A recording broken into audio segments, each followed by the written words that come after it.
السلام علیکم ورحمۃ اللہ وبرکاتہ۔ آواز سے سلام کے جواب۔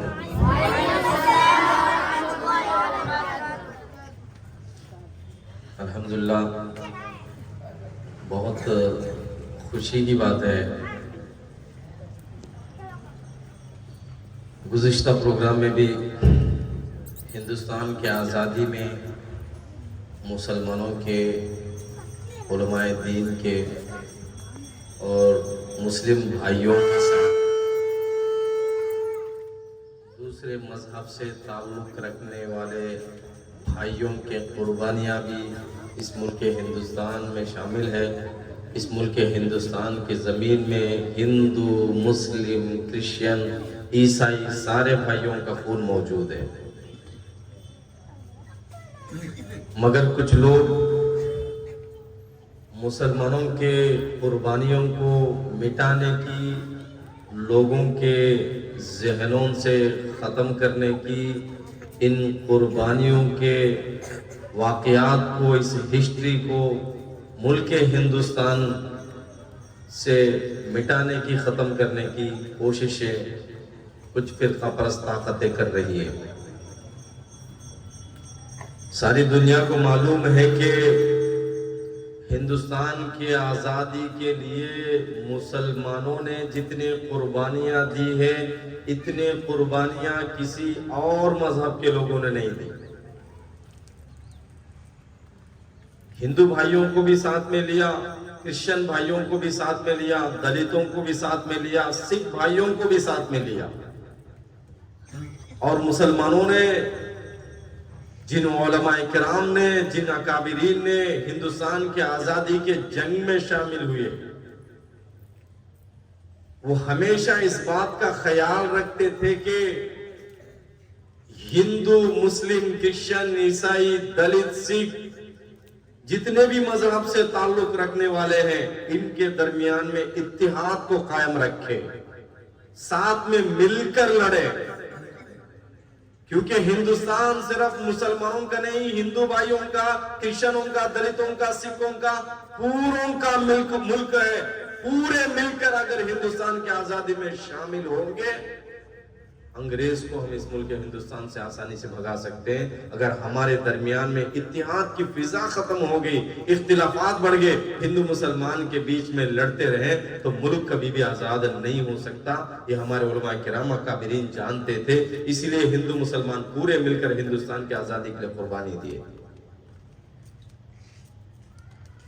ہمیشہ کوشش انگریز کی یہ ہوتی تھی کہ ہندو مسلمان کے بیچ میں لڑا کر اس ملک کے ہندوستان کے اوپر قبضہ کرنے کی ہمیشہ کوشش ہوتی تھی۔ ریلوے اسٹیشنوں میں مٹکے لگا دیے تھے کہ ہندو پانی ہے، مسلم پانی ہے۔ ایک مٹکے کے اوپر ہندو پانی لکھا ہوا ہے، دوسرے مٹکے کے اوپر مسلم پانی لکھا ہوا ہے۔ بہت سارے علاقوں میں، ہندوستان کے کئی شہروں میں، کئی اسٹیٹوں میں ہمارے علماء کرام نے دیکھا یہ اختلافات اگر بڑھے گا، ہندو مسلم اگر جدا ہو جائیں گے، ہندوستان کے جتنے بھی مذاہب سے تعلق رکھنے والے، ان میں اگر دوریاں پیدا ہوں گی، آسانی کے ساتھ برٹش ملک کے اوپر قبضہ کر لے گا۔ اس جنگ کو ہم جیت نہیں سکتے۔ ہمارے پیغمبر نے بھی ہمیں یہی تعلیم دی ہے، آپ کے آس پاس میں رہنے والے کسی بھی مذہب سے تعلق رکھنے والا آدمی ہو، اس سے محبت کرو، اس سے پریم کرو۔ تمہارے گھر میں کچھ پکا ہے، تم کھاتے ہوئے ساتھ میں اس کو بھی بٹھا کر کھلاؤ یا اس تک بھی پہنچاؤ۔ یہ ہمارا مذہب اسلام کا یہ میسج اور پیغام ہے۔ جب ہندو پانی، مسلم پانی الگ الگ مٹکے لگا دیے کہ اس پانی سے ہندو پانی پیے گا، اس پانی سے مسلم پانی پیے گا، مسلم ہانڈی سے ہندو نہیں پی سکتا، ہندو ہانڈی سے مسلم نہیں پی سکتا، مولانا حبیب الرحمن لدھیانوی نے